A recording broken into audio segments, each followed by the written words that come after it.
We're awash in dynamic change. We're swimming in a sea of currents moving us this way and that. Setting goals may seem futile. We have success and we celebrate. We have failure and we're safe. We must face these challenges. Having clear objectives, trusted colleagues, and proven habits is obviously better than merely being buffeted about.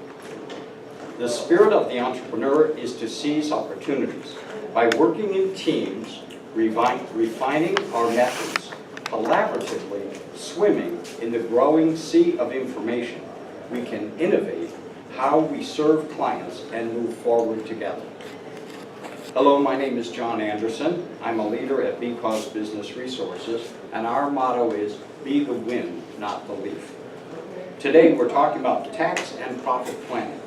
I'm a management consultant. Our firm specializes in optimization, succession, and exit.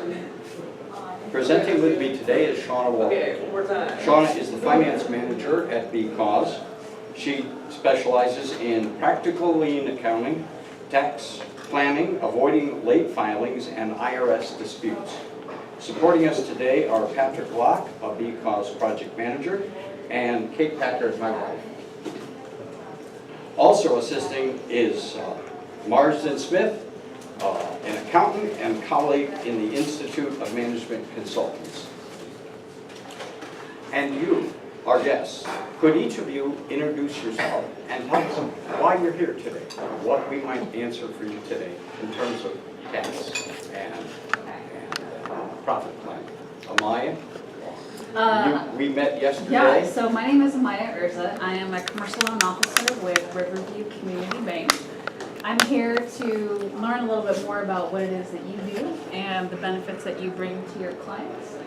Obviously, I have a lot of clients that have businesses, and so it's always nice to have just that extra little thing in my toolbox that I can say, hey, I know someone who does blah, blah, blah. So, and also just a little refresher on tax stuff for this year as we start to get tax returns in from our borrowers. Very good.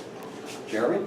My name is Jeremy Gall. I'm with a company called GetLeads.tech. I specialize in doing Facebook and Google advertising for other small businesses. And very similar to what Maya said, I met you yesterday. I was very interested in your talk. And I do deal with a lot of other businesses, so it's always good to have more resources on that side. Wonderful. Thank you for joining us. So my name is Danny Bronsky. I'm really Seattle-based lawyer. I happen to live in Portland, at least for now. And the tax surprises have been very unpleasant. I don't have to move. I have no question about that. I'm just trying to sort of understand if I can actually make that work, not having clients here. And particularly getting around the well-known line in Portland taxes.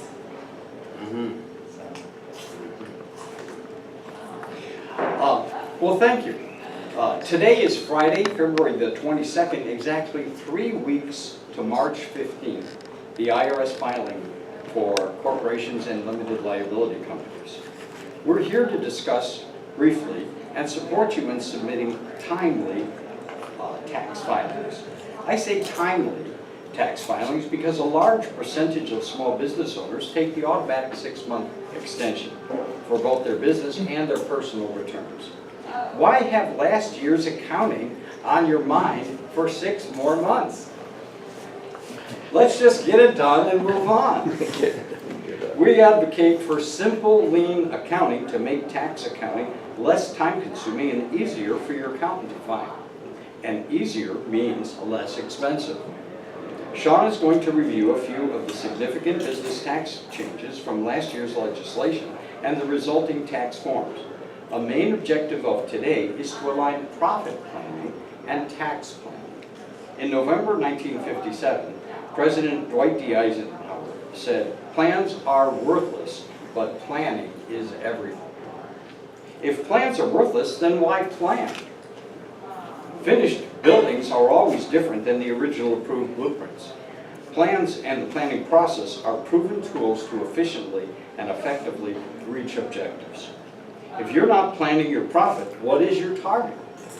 Once you've got a profit figure, plan your taxes and your most efficient method to get business requirements satisfied.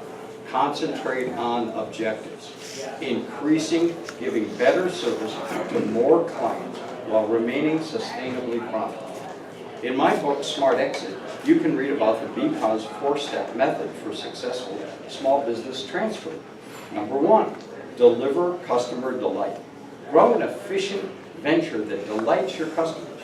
2, teach staff to steer. Train and develop your staff to operate and steer the business. 3, implement financial and management controls. Monitor company performance. 4, make your smart exit. Smoothly and gracefully transfer responsibilities, leadership, and ownership, and make a smart exit to go on to your next opportunities, enterprises, or retirement. You'll learn about the 4 main tools needed to achieve these steps: reliable accounting, strategic planning. I'm not staying up here. There we go. Reliable accounting, strategic planning, business valuation, and communications. I advocate for every business owner to come to some figure of what is the market value of their business today. Now that may be $250,000 or maybe $2,500. One of the first questions is, can the business run whether you're there or not? And if it doesn't run whether you're there or not, then what are you really selling? You're selling some assets and a book of business perhaps. And in the business of professionals such as attorneys and accountants, it's a tough thing to transfer their clients over to new people unless they have a large enough firm that they have a continuation of some partners, which is a very good reason why to have a little larger organization than just a single solopreneurship. Along the line, if you have profit, you can create steady equity growth and risk reduction. When your business can operate with or without you, you can then focus upon improving it instead of just operating it. Once the staff can operate, you can train them to steer, not just run. In the process, you can identify a new potential leader.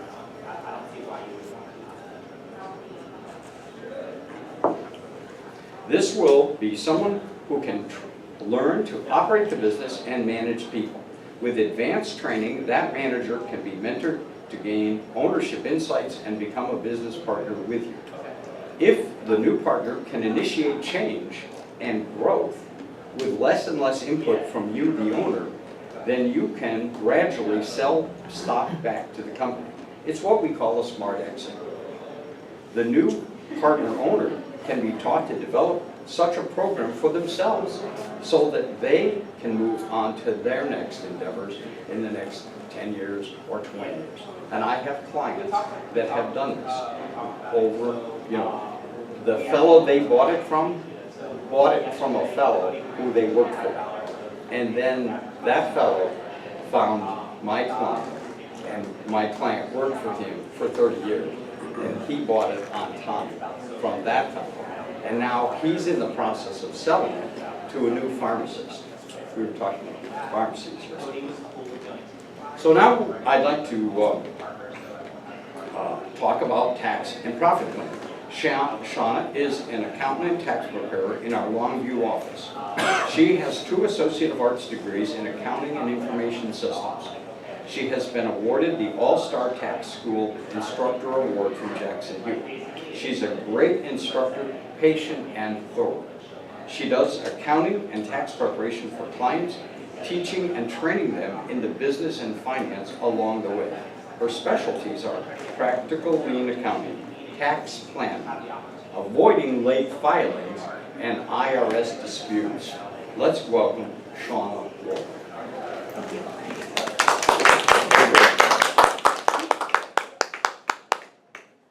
Practical lean accounting. What is practical lean accounting? It sounds like a whole bunch of words all put together just to make you kind of look smart.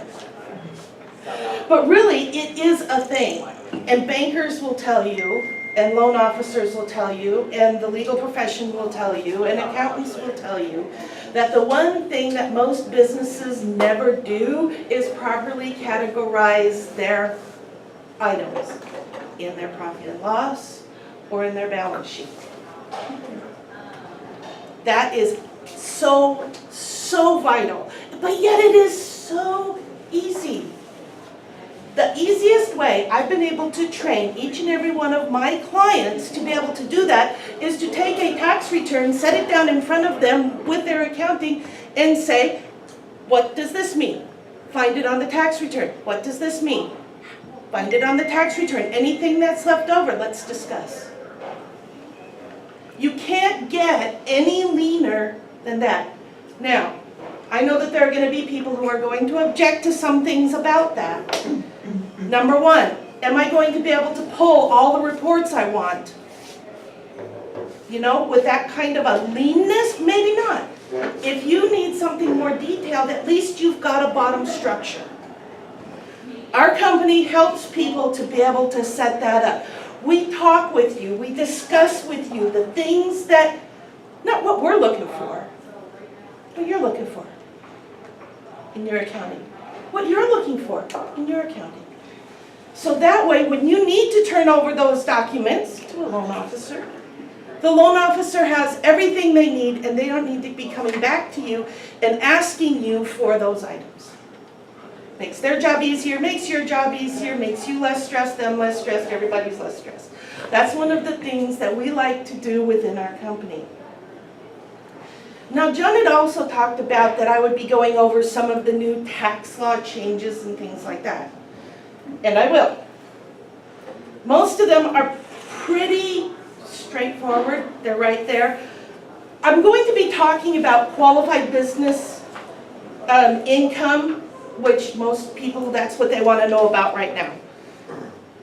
That's how you get your 20% is on qualified business income. But you know what? I'm not going to do that just yet. I'm going to move on to some other things. Excess business losses. Business have losses, regardless. Sometimes you'll have 4 or 5 years worth of losses. We hope that doesn't happen, but we just saw that from 2008 forward. But now that's limited to all of your trade or business that exceeds all of your gains plus $250,000, which is a new item that they have. Net operating loss can no longer be taken into the past. Has to go forward. Now, if you have net operating loss from 2017 that was already gone into the past, that's fine, perfectly fine. You can leave it just the way that it is, but anything from 2018 forward, you have to take those net operating losses and project them out into the future. Meals and entertainment. Who does meals and entertainment? Yeah. Everybody does meals and entertainment. Everybody loves meals and entertainment. I got a bad news. I'm going to start off with the bad news. The bad news is that entertainment is no longer deductible at all, period. They just took it off. How is entertainment defined? Entertainment is anything that is entertainment. Okay. It produces something other than a meal. They want to separate, it's basically anything that isn't food, drinks, things like that. Is the hotel room? The hotel? I'm not sure about the hotel rooms. I would have to look that up. That's not good. No, there should be Yeah. lodging. Yes, it falls under Lodging. lodging. Yeah. Lodging, I do believe that lodging still is, but again, I would have to look up the specific laws because I know that there were some things that changed on that too. So, Maybe it'd be like tickets to a sporting event. things like tickets to a sporting event. You wanted to take somebody out to the opera or to a music concert, or you wanted to do something like that for your client. Those items are no longer deductible. Can those be just reclassified as a client gift? Those, it depends. I would sit down and have a long talk about how they were addressed, how it was presented, and you also have to consider the dollar amount. So it has to be reasonable, and it can't be lavish or extravagant.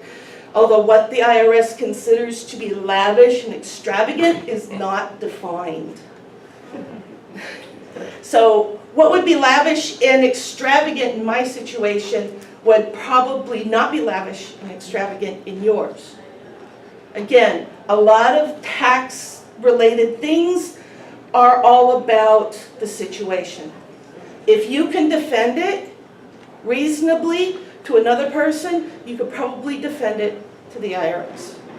Not all the time, but there's a good shot in it. 50% business and meals. There are some others that can go up to 100%. Those I did not bring the specific list for those. I just kind of want to hit these very quickly because I really want to get into the business income thing. The new employer credit for paid family and medical leave. Anybody here have employees? Anybody here an employee?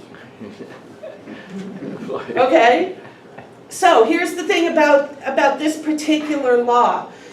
If the company that has you as an employee does not have in writing the plan that they have to be able to provide that to you, and you take your leave, your medical leave, or whatever you need to do, they can't get the credit.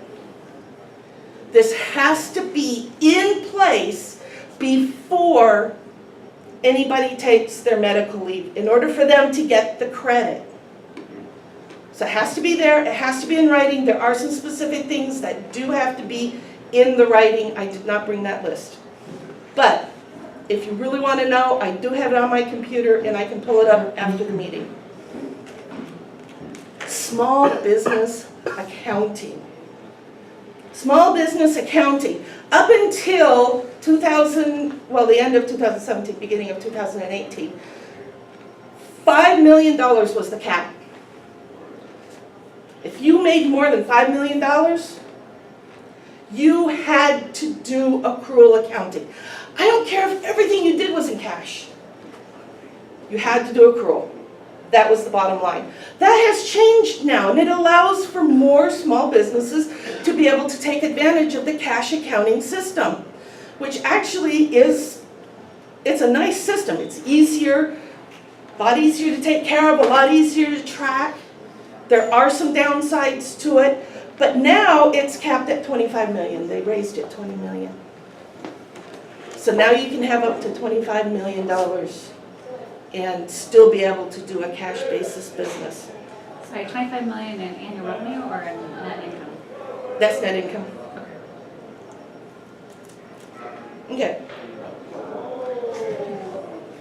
With that being said, there are 1,000 other changes that happen for small businesses. I just took the ones that stood out to me more than any of the others, especially the ones that I encounter on a more regular basis.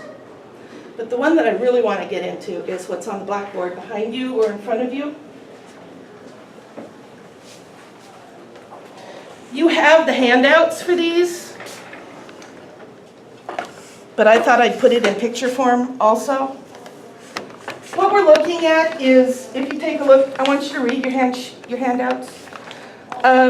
Qualified business income. There's two different kinds of income, qualified business income and non-preferred income. The non-preferred income is not a qualifying income for the 20%. We are looking at things like short-term capital gains, dividends, interest, W-2 income, those sorts of things. The stuff that does qualify for the 20% deduction are things like commissions, product sales, service sales, rental income. Things where businesses actually are going out doing something and the income that is directly related to what they're doing is viable for the 20% deduction. But there's caps and limits and different other things we got to do. So I'm going to go over this really quickly. If you have any questions, please ask me. I'll be more than happy to answer any of the questions. This first scenario is our basic sole proprietor business. They have business income of $200,000, expenses of $40,000 with a net of $160,000. Just that and that alone, at the 20% deduction, they get a $32,000 deduction. Is that a credit against their income? It's not a credit, no, it's an actual deduction. Okay. So credits and deductions are significantly different from a tax point of view, yes. So let's say that they're at a 25% tax rate. They just saved themselves $8,000. So, sorry to belabor this, but the deduction goes where on the tax return? The deduction comes in, On the first page, second page? Schedule A? it doesn't come in on the Schedule A, no. Where it does come in on is on a worksheet. Okay. Okay, so I wish I would have brought it with me, and I probably should have. The new tax returns look way different. I haven't seen one yet, that's why I'm asking. So, Yes. like, when I see Okay, one, I so- like, I got it. Basically, the first page is a summary of everything. It gives you all of, your personal So it's way information. different. It's way different. It looks nothing like it did before. Oh, You're man. gonna look at it and you're gonna go, where is everything? Where did it go? I'm looking, where are the credits? Where are the deductions? Where's? I know, because I did. The first time I saw one, I just about had a heart attack. I'm like, What's been the where same did for so everything long? go? That- Yeah, it's like, it has been, and it's actually easier, because here's what's happening, is that you have a rundown of everything on the first page. Okay. Absolutely everything. Where everything gets calculated is on worksheets that are associated with it. Fair enough. So the deduction comes on the worksheet. It would come in after the taxes part of it, Okay. on the normal 1040. Because the self-employment tax has to go in first before you can take the deduction. Okay. So if they would have kept it all the same, they would have made a line in there to do that. So anyway, anybody else have any questions about the 1040? Anybody have any questions about this first little example? Can I give you some really good news? People who are in the rental business, they don't have any self-employment tax, so they just get this. Okay? Let me get the 20%. Mind you, that's after all their expenses, this is net, we're talking net income. Okay? So since there's no self-employment, they don't have to worry about anything. You don't have to worry about whether it's better to stay in LLC or whether it's better to be an S corp or a sole proprietor or partnership. You don't have to worry about all those different things. But here's where it starts getting a little bit tricky. When we start looking at the LLC, just the standard sole proprietor LLC, disregarded entity most likely, they have self-employment tax. And that self-employment tax is not on anything but this. It's on whatever they make after they've taken off their expenses. So with self-employment, you get 15.3% on the first 130,000, 2.9% on whatever's left over.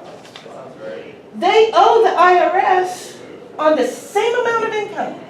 They owe the IRS $20,000.